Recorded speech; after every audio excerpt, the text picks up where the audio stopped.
आणि कविता, गझल, कथा, ललित गद्य, व्यक्तिचित्रण, कादंबरी अशा विविध विषयावरची त्यांची 7 पुस्तकं प्रसिद्ध आहेत। स्वरचित कवितांवर आधारित मी प्रतिभा माझी प्रतिभा नावाचा कार्यक्रम त्या सादर करतात। मॅजेस्टिकच्या ललित मासिकामध्ये दृष्टिक्षेप हे पुस्तक परीक्षणांचं त्यांचं सदर आता चालू आहे।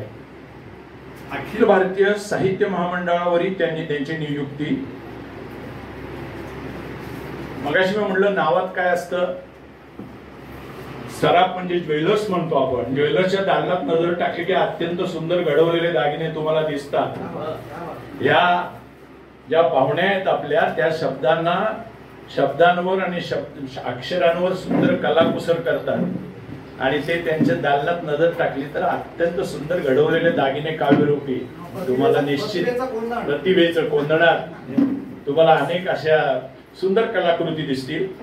त्यांनी 50च्या वर आतापर्यंत पुरस्कार मिळवलेत साहित्य क्षेत्रात। हे त्यांचं अनेक विशिष्ट वैशिष्ट्य आहे। मध्यंतरी एक चेंबूरवरचा लेखही त्यांनी फार सुंदर लिहिला होता, तोही मला आवडला होता बरं का मॅडम। आणि काल इचलकरंजीच्या एका वाचकाने त्यांना पाठवलेलं पत्रही परवा मी वाचलं।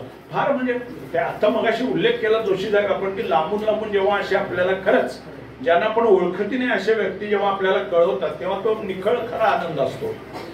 तर तेही मी वाचलं होतं। त्यांच्या गझलांचे विषय खूप आहेत।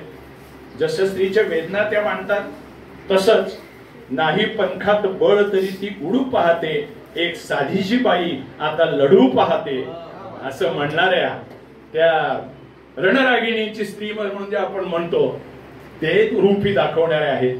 तर मी अशा आपल्या आजच्या पाहुण्या प्रतिभाताई सराफ यांना विनंती करतो की त्यांनी आणि व्यासपीठासमोरील सर्व मान्यवर आणि रसिक सर्वांना प्रतिभा सराफचा नमस्कार।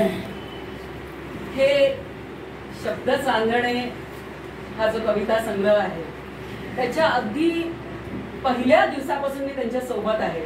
म्हणजे संग्रह करायचा ठरला तो कोणाकडे द्यायचा त्याचा कुठे कार्यक्रम होईल म्हणजे मी त्या अख्ख्या प्रोसेसमध्ये त्यांच्या सुरुवातीपासून आहे। आणि अभिषेक मला तुला सांगायला आवडेल की मला त्यांनी सांगितलं होतं की माझी 2 पुस्तकांचे कव्हर त्यांनी केले, पण काय झालं मी यांच्याकडे जेवायला आले होते एकदा आणि हे चित्र मी पाहिलं। तुम्ही मागे एक चित्र आहे ते पहा की एक तो पिंजरा आहे आणि तो पिंजरा उघडा दाखवला। मला खूप कौतुक वाटलं की तो उघडा दाखवलेला पिंजरा आहे आणि पक्षी पिंजऱ्याच्या आत नाहीयेत, पक्षी पिंजऱ्याच्या बाहेर आहेत आणि त्या पिंजऱ्याला एक सुंदर असं झाड त्याच्यातून बाहेर आले आणि जे हिरवळलेलं आहे। हा मला इतकं म्हणजे मी अशी वेड्यासारखी त्या चित्राकडे पाहत होते आणि मग मी विचारलं की ते कोणी केलंय तर ते म्हणाले मुग्धानी। तिला सर मला कव्हर करायला तुमच्या आणि आय एम सॉरी म्हणजे मला माहिती नव्हतं की आधीची कव्हर तुम्ही केले। आणि जेव्हा हे मी पाहिलं तुम्ही मला गेल्या दिवशी पाठवलं, मुलींचा मूड असतो वगैरे वगैरे, पण तिने खूप छान केलंय आणि मलाही मुलगी आहे मला माहिती आहे। माझ्या पहिल्या संग्रहाच्या माझ्या पहिल्या संग्रहाच्या प्रकाशनाला ती होती, दुसऱ्याच्या होती, तिसऱ्याच्या होती, चौथ्यानंतर ती म्हणाली आई किती पुस्तकं करते मलाही काही दुसरी कामं असतात। तर खूप कौतुक वाटतं या पोरींचं मला की या समोर आहेत मुग्धा आहे, प्रिया आहे आणि रश्मीताईंनी तर इतक्या प्रेमाने जेवू खाऊ घातला आणि वरून पार्सल सुद्धा दिलं होतं। तर आजही मला वाटतं तो योग असावा कार्यक्रम संपल्यावर। मी मुलीला सांगितलं की कुलकर्णींच्या घरी चालले आहे तर तुझी काय अपेक्षा असेल आज काहीतरी त्यांच्या हातचं खायला मिळेल म्हणून। तर सर्वप्रथम मी शब्द चांदणे हा कविता संग्रह आल्याबद्दल तुमचं अभिनंदन करते। आणि काय थोडंसं अगळपगळ बोलत गेले तर खूप वेळ जाईल, त्यामुळे मी जेव्हा हा संग्रहावर प्रस्तावना लिहिली तेव्हा तो कमीत कमी 5 ते 6 वेळा वाचलाय। त्याच्यामुळे मी त्याच्यामध्ये जे लिहिलंय ते शक्यतो बोलायचा प्रयत्न करेन। साधारण 10-12 वर्षापूर्वीची गोष्ट, देवनार कोमसपमध्ये एक कार्यक्रम चालू होता आणि काही कारणास्तव उशीर झाला म्हणून मी निघाले होते घरी जायला। मी पायऱ्या उतरले आणि मला काही शब्द ऐकू आले कानावर आणि ते शब्द होते, मी सरांनी इतकं चांगलं मी गाऊ शकत नाही पण त्या ओळी अशा होत्या की माझ्या काळ्या या मातीची मला वेगळीच जाणं, माझ्या रानातली माती मला सोन्याचीच खाण. तर ह्या जाण्याच्या जागी ते जे थांबतात आणि खाण्याच्या जागीचा जो उच्चार आहे, तुम्ही ती कविता आज त्यांच्याकडून ऐकाच. तर हे जे आहे ना, हे स्वतःच लिहिलेली कविता जेव्हा कवी स्वतः सादर करतो ना, त्याच्यातला जो डेप्थ असतो तो इतका वेगळा असतो. आणि मी अशी माझे पाय अडखळले, म्हणजे मला खूप घाई होती पण तरी मी निघू शकले नाही. आणि ही त्याला सुद्धा कोण कविता म्हणते, हा ओळखीचा आवाज नाही, ओळखीची कविता नाही, म्हणून मी मागे फिरले. ती संपूर्ण कविता मी ऐकली आणि त्या दिवशी मला सुरेश कुलकर्णी या नावाची ओळख झाली. ते नव्यानेच लिहित होते आणि त्याच्यानंतर त्यांचा वाशीचा जो संग्रह आला त्याला मी उपस्थित होते सर, तुम्हाला आठवत असेल तर. आणि त्या संग्रहासाठी मी खास या माणसाला ऐकण्यासाठी किंवा त्याचं कौतुक करण्यासाठी मी तिथे गेलेले होते. गेल्या वर्षी 93व्या अखिल भारतीय साहित्य संमेलनात उस्मानाबादमध्ये मी त्यांना आग्रह केला की तुम्ही हीच कविता तिथे सर्वांना ऐकवायची. आणि त्याला खूप भरभरून दाद मिळाली. म्हणजे पोळी नव्हत्या दोघी जणी, पण खूप दाद त्या कवितेला मिळाली. दरम्यान त्यांचे 2 कविता संग्रहही प्रसिद्ध झाले आणि आता 3रा कविता संग्रह शब्द चांदणे. नावच इतकं छान आहे, त्याचं मुखपृष्ठ चांगलं आहे, सगळं छान आहे. आणि आज हा एवढा छान सोहळा इथे संपन्न होत आहे. आणि मी सुरेश कुलकर्णींना म्हटलं की मला नाही यायला जमणार काही कारणास्तव, तर ते म्हणाले नाही तुम्ही आलंच पाहिजे. तर मग असं झालं की मी त्यांना म्हटलं अखिल भारतीय साहित्य महामंडळाची मीटिंग आहे आणि मला काहीही कारण देता येत नाही, मला जावंच लागतं. फॉर्च्युनेटली ती मीटिंग 25-26च्या ऐवजी 2 आणि 3 तारखेला पोस्टपोन झाली. ते खूप खुश होते आणि 4च दिवसांनी मला नाट्य संमेलनाचे अध्यक्ष प्रेमानंद कजरी यांचा फोन आला की तुमचं नाटक आहे जे शिवाजी मंदिरला त्याचं वाचन आहे ते 26 तारखेला ठेवलं आणि कार्यक्रमाची वेळ आहे 2 वाजता ते 6 वाजता. तर मला त्यांची फार ओळख नाही तरी सुद्धा मी खूप हिंमत करून त्यांना म्हटलं सर आपण हा कार्यक्रम आदल्या दिवशी किंवा सकाळी करू शकतो का. तर ते म्हणाले खूप कठीण आहे कारण ते जे सगळे लोक येणार आहेत पाहायला, तर ते सगळं सकाळी कोणी येणं प्रिफर करत नाही. 8-9च्या कोणी उठतच नाही. आणि असं झालं की त्यांना काय सांगावं अशा मी अवस्थेमध्ये होते आणि सांगितलं. आणि नेमकं मला त्यांचा फोन आला की नाही हा कार्यक्रम मी सकाळी करतोय. आणि म्हणजे सर जे म्हणतात ना की प्रत्येक ठिकाणी त्यांचं नशीब कसं असतं की ते जे ठरवतात ती ट्रॉफी हवी तो पुतळा मला हवा छोटा असो मोठा असो. जसं प्रतिभा सराफ कार्यक्रमाला हवी तर ते असं जीवन आलं. मला खूप आनंद आहे त्याचा की आज माझी फार म्हणजे विचार करत होती की असू शकत नाही मी, पण त्यांची इतकी अंतर इच्छा होती की ते सगळं इतक्या मोठ्या घटना जुळून येऊन मी आज इथे आहे. तर कोणतीही वाङ्मयीन पार्श्वभूमी नसलेल्या कुटुंबातील असे कुलकर्णी सर आहेत आणि कविता हा त्यांच्या जीवनाचा अविभाज्य भाग आहे. म्हणजे आपण कुलकर्णींना कवितेपासून वेगळं कधीच करू शकणार नाही, इतका त्यांच्या जिव्हाळ्याचा तो विषय आहे. आणि त्याचमुळे जीवनावर भाष्य करणाऱ्या अशा कितीतरी कविता या संग्रहामध्ये आपल्याला आढळतात. तर फक्त एकाच कवितेत कुठेतरी हरल्याची जाणीव आहे. कुठेतरी एकच कविता आहे, तो वयपरत्व आलेला थकवा आहे. कळले होते आयुष्याला सावरावे आनंदाचे जगणे इत्यादी बहुतेक कवितांमधून त्यांची जीवनाकडे बघण्याची सकारात्मकता आपल्याला दृष्टीस पडते. आणि एक कविता आहे त्यांची की शतकभराचे जीवन सगळे आनंद देऊन आनंद घेऊ कार्य करावे असे निरंतर जगणे राहील मरणानंतर. तर हे जगणे आपली आठवण कोणीतरी मरणानंतर ठेवावी. तर ही सुंदर जीवन या कवितेतली या ओळी आहेत. तर कोणतीही कला असो माणसाला कुठची तरी कला अवगत हवी जी आपलं जीवन समृद्ध करते. तर नाकारले पण असतो जीवनामध्ये, अपमान असतो, दुःख असतं, वेदना असतात, अवहेलना असतात. आपण यापासून कोणीही अलिप्त राहूच शकत नाही. कितीही श्रीमंत माणूस असो, कितीही गरीब माणूस असो, कुठच्याही प्रकारचं काम करणार असो, हे सगळे आपल्या जीवनाला चिकटलेल्या गोष्टी आहेत. पण त्यांनी अलीकडेच तबला शिकायला घेतला. म्हणजे ॲट द एज ऑफ तुम्ही म्हटला 57 की 58 वगैरे, ते काय बाई माणूस नाही वय लपवायला, पण ज्या दिवशी तो रिटायरमेंटचा दिवस आहे त्याच्यानंतरच ते 50 येतं तोपर्यंत. तर ऍट द एज ऑफ 57 त्यांनी तबला शिकायला घेतला. म्हणजे मला इतकं नवल वाटतं की हे सगळे म्हणजे ही तरुण पिढी मी पाहते इतकी हरल्याची जाणीव असते त्यांच्यामध्ये की सगळं संपलं आता जाऊ दे मरू दे असं. म्हणजे की तू असेल, माझी मुलगी असेल, माझे सगळे विद्यार्थी असतील, हा माझा विद्यार्थी समोर बसलाय प्रवीण जावळे, किती वेळा त्यांनी हरल्याचा सूर मला ऐकवला असेल. पण प्रत्येक वेळेस मी यांना एन्करेज करत गेले की तुम्हाला दुःख आहे का, आम्हाला त्याच्यापेक्षा किती दुःख आहे. तर ही जी भावना या वर्गाची आहे, तर त्या पार्श्वभूमीवर काहीतरी नवीन शिकावंसं वाटतं. म्हणजे मला इतकं कौतुक वाटतं आणि हे खूप कौतुकास्पद आहे की जगताना आम्ही जीवन माझे तबला मजला देतो साथ. बघा, तबला मजला देतो साथ, सुंदर ठेका मज गवसतो, तबल्यावरती पडता हात. तर शोधावं लागत नाही, त्यांचा हात पडला की एक सुंदर ठेका त्यांना गवसून जातो. तर मी तुमचा तबला कधी ऐकलेला नाही खरं तर, त्या दिवशी पण मला ऐकायचं होता ते राहून गेलं. आणि आपण परत एक कार्यक्रम करू. रश्मीताई आहेत म्हटल्यावर मला काही काळजी नाही, जेवण खाण आणि जाताना पार्सल सुद्धा, हा सगळेजण पार्सल सुद्धा. आणि मला खूप कौतुक वाटलं की मी जेव्हा जेवायला आले होते तेव्हा आम्ही सगळे एकत्र बसून जेवलो. नाही तर मुलांना वेळच नसतो, त्यांचा काहीतरी अभ्यास असतो, त्यांचे ऑनलाईन क्लास असतात, त्यांना कुठेतरी जायचं असतं.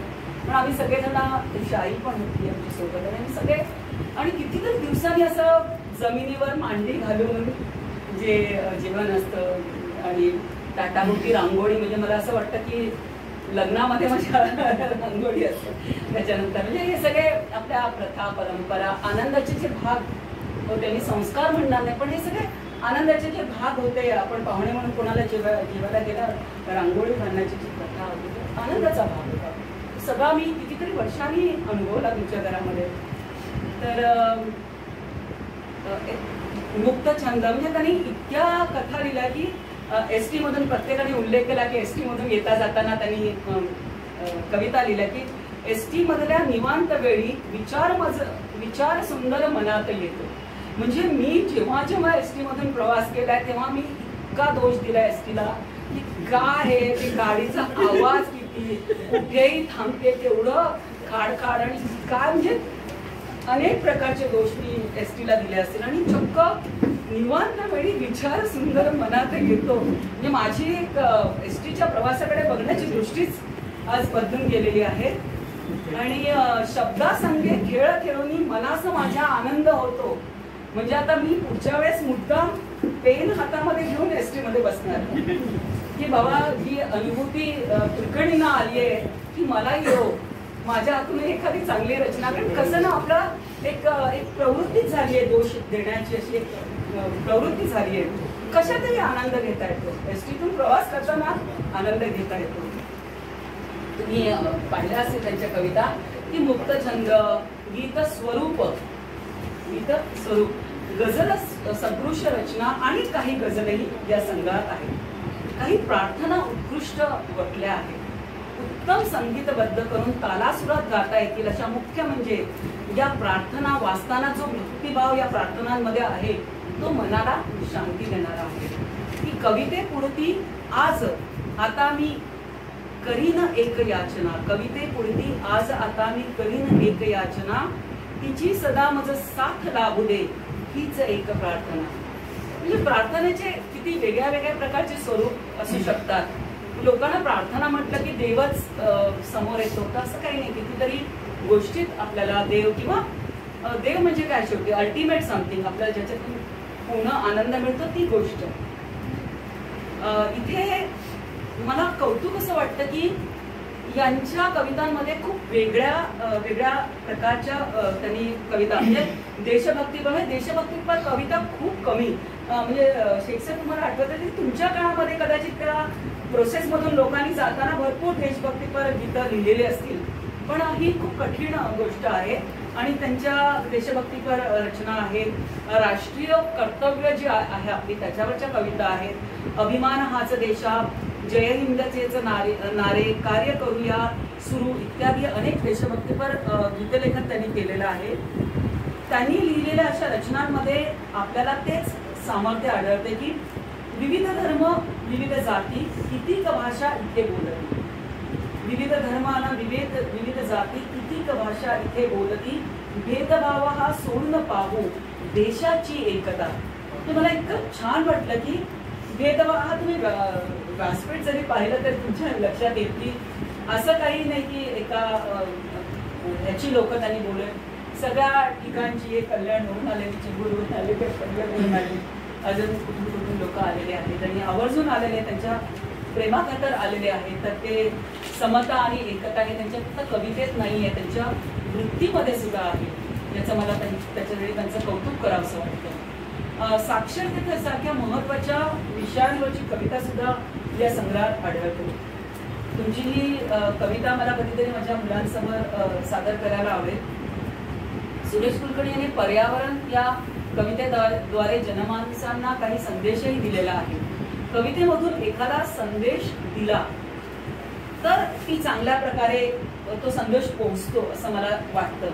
आणि कवितेमधून संदेश देण्याची जी वृत्ती आहे त्यांची तीही मला खूप आवडली की सुज्ञ जाणीव कवीला आहे की नुसताच आपण संदेश देण्यापेक्षा तो कवितेतून आपण देऊया. असा एक सामाजिक कार्याची प्रगल्भ जाणीव त्यांच्या आतमध्ये. आणि आत्ताच कोणीतरी उल्लेख केला की त्यांनी त्यांच्या वाढदिवसाच्या दिवशी काही कंपॉस पेट्या मुलांना दिल्या. मी तर म्हणते फार काही करायची गरज नसते. एक आपल्या कामवाल्या बाईच्या मुलाला मुलीला जरी तुम्ही एक पेन जरी दिला स्वतःच्या वाढदिवसाला तरी मला असं वाटतं की फार मोठी गोष्ट आहे.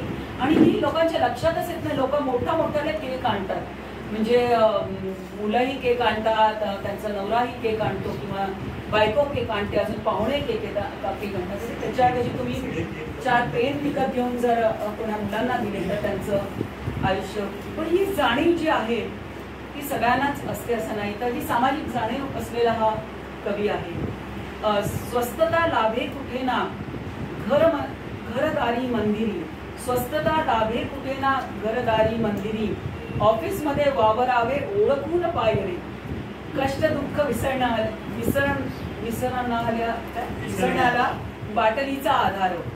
तर मला बाटलीचा आसरा. ओके, तर मला असं वाटतं की ही गंमत म्हणून ठीक आहे त्यांनी कविता लिहिलेली आहे. पण मी सुरेश कुलकर्णींना फार ओळखते. ही कविता मध्य प्राशनाचे समर्थन करण्यासाठी नाही, पण करमणूक म्हणून त्यांनी ती लिहिलेली कविता आहे. आणि कदाचित तो त्यांच्या संस्काराचा भाग असेल की त्यांनी हे ब्रॅकेटमध्ये उद्धृत पण केलंय. हा त्याच्या संस्कार म्हणजे कवी आम्ही काय आम्ही काही लिहू शकतो अशी वृत्ती नाहीये. तर त्याचा त्यांनी संस्कार त्यांचे की त्यांनी उल्लेख केला ब्रॅकेटमध्ये त्याचा. तर हा कदाचित त्यांच्या संस्काराचा भाग आहे. या संग्रहात व्यसनमुक्ती वरची ही कविता आहे. तर त्याच्या ओळी मात्र मी उद्धृत करते की जीवन लाभले किती सुंदर. हा त्यांचा स्थायी भाव आहे. त्यांना जीवन नेहमी सुंदर वाटतं. कितीतरी कवितांमध्ये हा त्यांचा उल्लेख आहे की जीवन लाभले किती सुंदर. मानव जन्म पुण्य खरोखर. जाळून टाकू व्यसने सगळी. नको फुकाची लाट उगवू दे.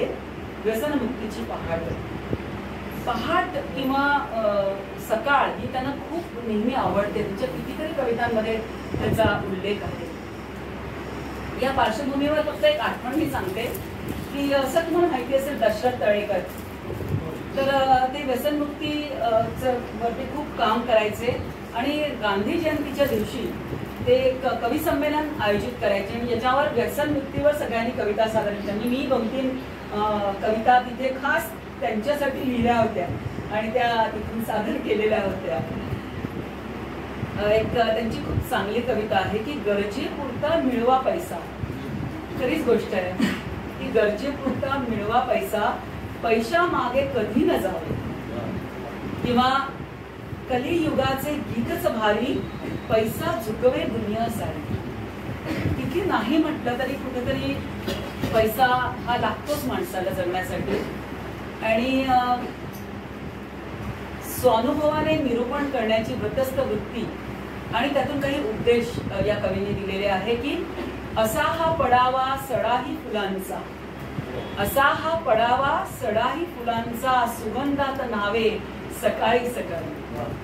आणि सकाळवर इतक्या ओळी आहेत म्हणजे मला खूप आवडलं की शांत नि शीतल रम्य पहाटे, एक कल्पना स्फुरते, प्रियकराची वाट पाहता प्रियतमानी खुलते. किंवा सकाळी सकाळी आलो तुझ्या मंदिरात, सकाळी सकाळी आलो तुझ्या मंदिरात, हर्ष किती वाटते मजला तुझ्या दर्शनात. अजून एक सकाळची त्यांची खूप छान कविता की जिथे जिथे हा निसर्ग सारा, कितीक सुंदर शीतल वारा, पहाट वेळी पाहत जावे मना मोहवी गगन पिसारा.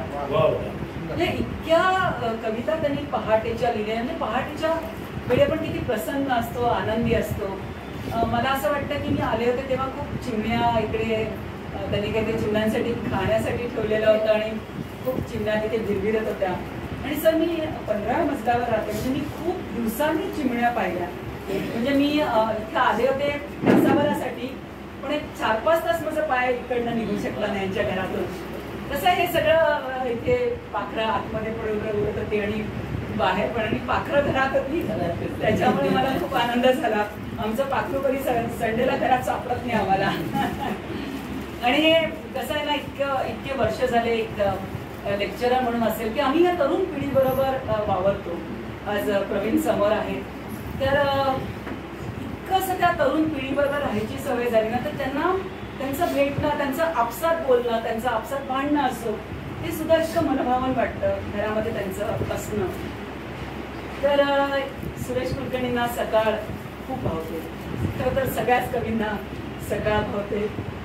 अनेक कवितांमध्ये सकाळचं सुंदर वर्णन आहे. सकाळ त्यांना प्रसन्न करते, नवीन कवी कल्पना देते, सुगंधाने त्यांचं आयुष्य भरून आणि भरून टाकते, प्रियतमाची त्यांना आठवण येते किंवा देवदर्शनात त्यांना एकरूप करून टाकते. शेवटाकडे येते की प्रेम, निसर्ग, राजकारण, अर्थकारण, समाजकारण, शिक्षण क्षेत्र, कौटुंबिक, कलाविषयक या सगळ्या प्रकारच्या कविता या संग्रहात आहेत. परंतु असे विभाजन ठोका टाईप आपण नाही करू शकत.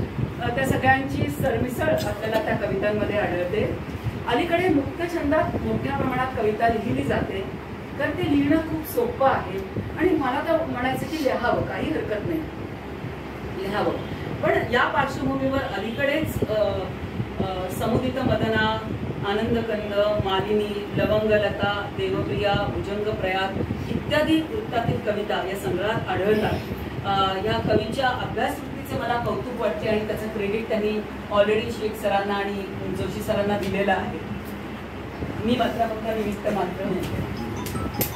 आधुनिक कवितेचे जनक असलेल्या केशवसुतांच्या कवितेची मला आवर्जून आठवण झाली की तेव्हा काळाच्या कसोटीवर अजूनही टिकून असलेली आणि सर्व कवींची लाडकी असलेली आम्ही कोण म्हणून काय पुससी, आम्ही असू लाडके देवाचे ही कविता मला या ठिकाणी आवर्जून आठवली की कवी सुरेश कुलकर्णी सुद्धा कवी आहेत आणि त्याचा सार्थ अभिमान त्यांना आहे.